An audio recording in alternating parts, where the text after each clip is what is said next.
Belakangan, sejumlah tokoh kepala daerah mulai cari hati di depan publik, terutama mereka yang masih memiliki elektabilitas untuk pemilu presiden 2024. Mereka adalah Anies Baswedan, Ridwan Kamil, dan Ganjar Pranowo. Mereka punya cara sendiri untuk memikat hati. Bahkan ketiganya sempat satu panggung dan terlihat mesra di acara G20 lalu. Namun Anies dan Ridwan Kamil yang paling sering menonjol belakangan ini. Makan berdua di Sumedang, main bola di JIS dan sejumlah acara lainnya.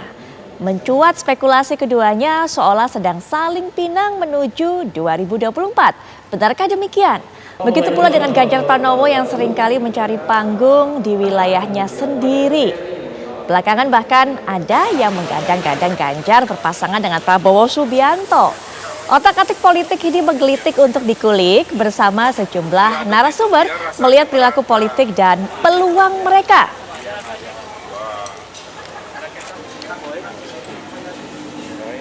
Seperti yang sudah selalu saya singgung sejak awal tadi, Anda juga sudah melihat cuplikannya. Pasangan muda ini, ada RK atau Ridwan Kamil dan juga Anies Baswedan terlihat begitu mesra. Ada kebersamaan mereka di JIS, kemudian juga di berbagai acara lainnya. Termasuk yang terakhir yang kemudian menjadi viral, ini adalah saat keduanya menyantap bubur bersama. Bahkan ditemani oleh Ganjar. Ganjar di sini memang bukan Pak Ganjar Pranowo, tapi ada Ganjar lainnya yang mengalunkan ataupun juga mendengarkan musik untuk bisa menemani dua tokoh ini. Sebenarnya apa yang terjadi? Ada jalinan cerita apa atau bahkan rencana apa di balik kemesraan mereka? Langsung saja kita akan tanya kepada para narasumber yang sudah hadir di samping saya. Kalau melihat ataupun juga nanti bisa menjawab sebenarnya apa sih yang dilakukan oleh Pak Anies Baswedan ini yang di sebelah saya mungkin bisa dengan detail, bisa dengan jelas memberikan informasinya kepada Anda. Karena ini merupakan pendukung dari Pak Anies Baswedan, yaitu Bang Andi Haryanto. Saya mungkin akan memperkenalkannya sebagai relawan Anies, begitu? Ya, Bang Andi? Lebih tepat sebagai kolaborasi warga Jakarta ya. Baik, Bang Andi Haryanto sudah bersama saya dan juga nanti sebagai pengamat komunikasi politik ini akan memberikan pandangannya. Kira-kira apa sih yang akan dilakukan oleh para calon-calon muda? Apakah memang betul mereka ini berusaha menjaga peluang mereka dan juga berusaha menyingkirkan ataupun juga meraih kemenangan, mencuri hati dari para masyarakat Indonesia dengan berbagai macam manuvernya, termasuk juga ini menguasai media sosial. Nanti Bung Emrus Sembing akan juga memberikan informasinya kepada kita. Baik. Selamat malam, Bang Emrus. Terima kasih atas undangannya. Baik, dan ada Bang Emrus, ada Bang Andi. Kita juga nanti akan bisa melihat bagaimana pengamatan secara mikroekspresi, secara gestur dari kedua tokoh ini. Sudah ada Mas Dodi Triasmara yang akan juga memberikan informasi ataupun pandangannya kepada kita terhubung secara daring. Assalamualaikum warahmatullahi wabarakatuh. Selamat malam, Mas Dodi. Selamat malam Mbak Putri, selamat malam Mas Andi dan Mas Endit. Baik. Ya, malam Mas Dodi. Mas Dodi sudah lihat videonya rangkaian kebersamaan dari kedua tokoh ini termasuk yang terakhir nih Mas, yang makan bubur bareng. Ya, bubur diaduk ya. Tim diaduk atau nah itu tim dipisah, ada juga sampai membahas ini tim yang kecapnya dizigzag atau kecapnya diputer-puter. Ya. Sepertinya betul-betul akrab obrolan dari kedua tokoh ini. Bukan masalah politik yang dibahas, masalah keseharian. Apa yang bisa terbaca dari gestur mereka? Benar-benar tulus nggak sih hubungan mereka, komunikasi mereka ini? Silakan Mas. Ya, kalau ini jadi saya duluan ini ya. Monggo silakan. Okay. Jadi kalau melihat bagaimana mereka berinteraksi berdua, memang kedekatannya boleh dibilang cukup intens. Dan bahkan sangat intens, kenapa? Karena keduanya pun saling melakukan berangkul, bersentuhan. Dan kemudian tatapannya, dari sisi tatapannya, bagaimana mereka saling merespon satu sama lain. Itu yang menunjukkan intensitas kedekatannya, kalau boleh dibilang dari sisi aspek situ ya. Dan bagaimana keduanya berusaha mensinkronisasi satu sama lain, ya, memberikan apresiasi satu sama lain. Nah, itu yang kita bisa lihat, bagaimana mereka berelasi dengan cukup baik. Kira-kira seperti itu, Mbak Putri. Saling mensinkronkan, mereka cukup dekat, intensitas hubungannya juga semakin tinggi. Kalau menurut Mas Dodi, ini apa karena memang mereka ini cocok secara sifat, secara menjadi teman, secara obrolan, atau sebenarnya cocoknya karena punya misi yang sama? Kalau ditanya punya misi yang sama, nah itu perlu digali lebih lanjut sama Mbak Putri nantinya ya. Jadi saya nggak bisa berkomentar lebih jauh tentang itu. Hanya ketika mereka berinteraksi di saat yang bersamaan, karena saya bisa menganalisanya berdasarkan video yang ada ya. Jadi di momen itu bagaimana mereka bisa saling interkoneksi, interrelasi, dan juga kemudian bagaimana perhatian mereka. Nah, itu yang terjadi. Intensitasnya bisa terlihat di situ. Kira-kira sampai di situ. Nah, kemudian bagaimana mereka jaraknya, duduknya, dan kemudian bagaimana mereka berinteraksi satu sama lain, kata-kata yang dilontarkan, responnya. Nah, kurang lebihnya mereka punya kedekatan yang menurut saya tidak hanya sekedar dekat, tapi juga sangat intens. Kira-kira seperti itu, Mbak. Seintens apa sih Bang Dodi hubungan antara Pak Anies dengan Pak RK ini atau Pak Ridwan Kamil ini, Bang Dodi? Iya, kalau kita lihat di media, di mana-mana tentu sangat akrab ya. Apalagi Jawa Barat sama Jakarta itu kan dekat sekali. Dan punya banyak korelasi. Persoalan Jakarta ini juga nggak bisa dipisahkan dari Jawa Barat. Problem banjir misalnya, problem urban. Nah, kalau kita lihat pertemuan mereka ini, itu kita lihat substansinya ya. Itu kan terkait sama U20, Urban 20. Payung besarnya G20.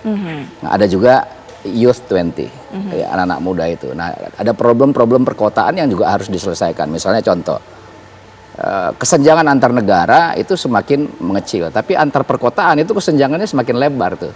Karena itu perlu banyak langkah-langkah yang dilakukan untuk memperpendek kesenjangan itu. Nah, kemudian persoalan energi baru terbarukan, soal lingkungan hidup dan segala macam itu problem-problem yang terjadi di kota-kota. Nah, kemarin Pak Ridwan Kamil itu datang ke Jakarta. Kita lihat juga kan, kebetulan acaranya itu kan di JIS kebetulan itu, dan itu on air ya di salah satu media televisi on air, dan itu bicara soal U20 dengan baik menurut saya. Nah, selesai dari situ kebetulan karena itu memang sesuatu yang sangat menggembirakan buat warga Jakarta, stadion itu khususnya Pak Persija dan Jackmania dan pecinta sepak bola di Jakarta, maka kemudian ada semacam selebrasi seperti itu yang kemudian menjadi viral. Nah, sekarang ini pun kalau kita mau lihat sebenarnya itu hal-hal yang biasa saja, orang habis acara mempersiapkan memperbincangkan acara selesai dan kemudian makan-makan kan biasa. Bedanya yang makan-makan ini adalah tokoh yang sudah diperbincangkan publik, kan itu ya bedanya. Tokoh yang diperbincangkan publik, disurvei, elektabilitasnya bagus, sehingga makan-makannya itu ya jadi kita perbincangkan kayak begini. Jangan sampai sekelas Anies Baswedan atau Ridwan Kamil atau Pak Ganjar, lawang giring saja yang nyanyi-nyanyi di samping dia saja jadi viral dan jadi perbincangan kita. Nah, apalagi tokoh-tokoh ini saya kira ini hal yang wajar ya diperbincangkan orang dengan banyak, tentu tadi disampaikan spekulasi, macam-macam spekulasinya bisa saja, macam-macam spekulasi itu, tapi saya kira yang mereka contohkan ini adalah contoh yang baik bagaimana masing-masing kepala daerah itu. Dan salah satu yang membuat saya secara pribadi senang, kepala-kepala daerah ini kan kebetulan anak-anak muda ini. Yang usianya, kalau Ridwan Kamil usianya lebih muda daripada saya, benar. Pak Anies usianya lebih tua, 1 tahun di atas saya. Tapi ini fenomena yang menarik sesungguhnya kalau kepemimpinan yang muda-muda ini sadar melakukan komunikasi secara horizontal dan bagus, dan ke depan orang-orang ini bisa melakukan transformasi perubahan negeri ini jauh lebih baik lagi. Karena mereka sudah berproses di daerahnya masing-masing. Nah, itu yang kita harapkan sebenarnya, tokoh-tokoh seperti mereka ini bisa memberikan harapan baru bagi kita semua. Gitu. Baik, kalau dari segi kacamata komunikasi politik, bagaimana melihat kedekatan ini? Ini para tokoh-tokoh muda, pemimpin muda yang kabarnya ini juga termasuk yang dijagokan di pemilu mendatang, Bang Emrus. Baik, saya pikir suatu hal yang baik gitu ya. Semakin banyak jagoan kita untuk calon presiden semakin baik. Artinya, dan lebih awal berani mendeklarasikan dirinya menjadi calon, lebih baik lagi. Supaya masyarakat bisa ada waktu untuk melihat rekam jejak mereka. Nah, kembali kepada pertemuan itu, dalam konteks hubungan mereka sebagai kepala daerah, karena mereka bekerja untuk rakyat, saya kira pertemuan informal ini sangat baik. Bisa saja pekerja mereka saling terkait antar daerah. Tetapi dalam konteks politik, dalam konteks pilpres yang akan datang itu masih jauh panggang dari api. Kenapa saya mengatakan itu? Begitu ya. Politik itu bicara kepentingan. Tidak ada musuh sejati, tidak ada teman sejati. Itu aksioma yang tak terbantahkan. Jadi tidak ada jaminan mereka berdua ini akan dipasangkan. Tidak ada jaminan. Kedua, saya katakan juga tidak ada jaminan. Kenapa mereka? Artinya mereka itu kan bukan dari kader partai. Apakah mau partai meminang mereka? Karena undang-undang kita mengatakan diusung oleh partai. Nah, ketika mereka nanti diusung oleh partai, partai tidak ada no free lunch. Pasti ada suatu keinginan yang mereka inginkan oleh partai kalau mereka itu dipasangkan. Ketika pasangan ini dipasangkan menjadi calon presiden diusung oleh partai, partai akan menagih sesuatu. Aku dapat apa? Nah, berbeda kalau itu calon itu dari partai, relatif lebih mudah. Karena negosiasi di dalam antar partai sudah semakin baik. Kalau mereka ini effort untuk komunikasi politik, termasuk pendekatan, termasuk bargaining position di belakang panggung, itu sangat berat sekali. Jadi oleh karena itu saya mengatakan ini masih jauh dari panggang dari api ketika untuk pencalonan yang akan datang. Tetapi sebagai suatu simbol-simbol nonverbal yang mereka lakukan, suatu yang baik, relasi antara pemerintah daerah dalam konteks melaksanakan tugas mereka, saya kira sangat baik sekali. Demikian. Tapi supaya dilirik partai memang harus mulai dari sekarang bergeraknya atau manuvernya, Bang. Kalau saya berkatakan bahwa lebih cepat lebih baik memang. Tetapi apakah partai politik mau melamar mereka? Karena partai politik juga akan kalkulasi, gitu kan? Tidak sekedar hanya kalkulasi sekedar elektabilitas, popularitas dan lain-lain sebagainya. Sementara popularitas dan elektabilitas itu kan potret sesaat, bisa berubah. Gitu ya. Tetapi justru yang mereka lihat partai itu saya dapat apa, saya dukung kamu. Karena dalam konteks politik saya melakukan apa, saya dapat apa, itu real itu. Tak terbantahkan, termasuk di dalamnya negosiasi di belakang panggung misalnya. Saya dapat menko apa, saya dapat menteri apa, itu real. Nah, sementara mereka bukan orang partai sehingga effort dari dua tokoh ini mendekati partai itu saya kira membutuhkan suatu effort yang luar biasa dibanding kalau calon itu misalnya dari partai politik, kader-kader partai politik tanpa saya menyebut namanya begitu ya. Betul. Baik, nanti kita akan bahas lagi lebih lanjut lagi Bang Emrus. Kemudian juga para narasumber lainnya ada Bang Andi dan juga Mas Dodi di sana. Nah, kami akan segera kembali setelah jeda berikut ini.